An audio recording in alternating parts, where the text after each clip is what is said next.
மனிதர் உணர்ந்து கொள்ள இது மனித காதல் அல்ல, காதல் அல்ல, காதல் அல்ல.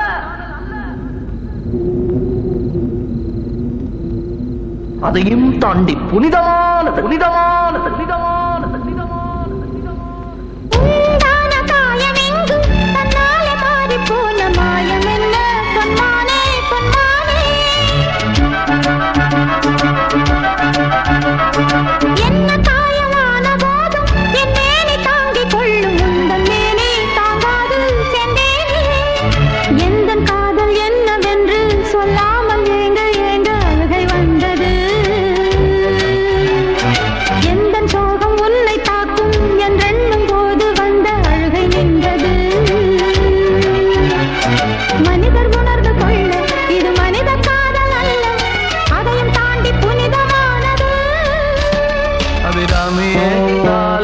சாமியே